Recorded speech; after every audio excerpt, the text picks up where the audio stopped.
Hello and welcome to another English listening practice video. Today we have a short story for beginner learners. Listen carefully. After the story, I'll ask you some questions. I'll read the story 2 times. Are you ready? Let's begin. It is a sunny afternoon. Tom is in the park sitting on a bench. He is eating a sandwich and watching the ducks. Suddenly, he hears a sound. Buzz, buzz. Tom looks down. There is a phone on the ground. It is not his phone. It is black and shiny. He picks it up and looks around. "Whose phone is this?" he says. Then a girl runs over. She looks worried.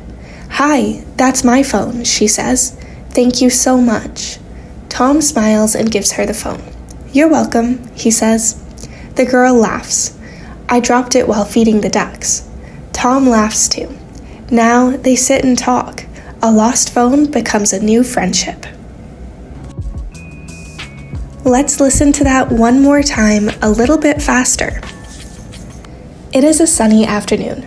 Tom is in the park sitting on a bench. He is eating a sandwich and watching the ducks.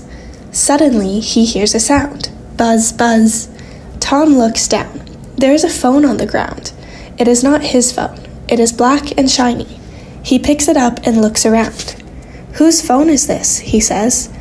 Then a girl runs over. She looks worried. "Hi, that's my phone," she says. "Thank you so much." Tom smiles and gives her the phone. "You're welcome," he says. The girl laughs. "I dropped it while feeding the ducks." Tom laughs too. Now they sit and talk. A lost phone becomes a new friendship. Did you understand the story? Let's test with some questions. Question 1. Where is Tom at the beginning of the story? Answer: Tom is in the park.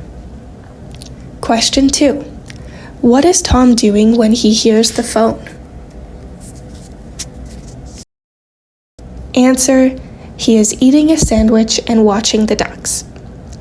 Question 3. Who does the phone belong to? Answer: a girl that Tom doesn't know. Question 4. What did the girl drop while feeding the ducks? Answer: she dropped her phone. Question 5. What happens at the end of the story? Answer: the girl and Tom sit down and talk together. Great listening! If you didn't understand everything, that's okay. You can listen again and practice more. Don't forget to like and subscribe for more English listening practices. See you next time on Bonjour, Hello, Hola.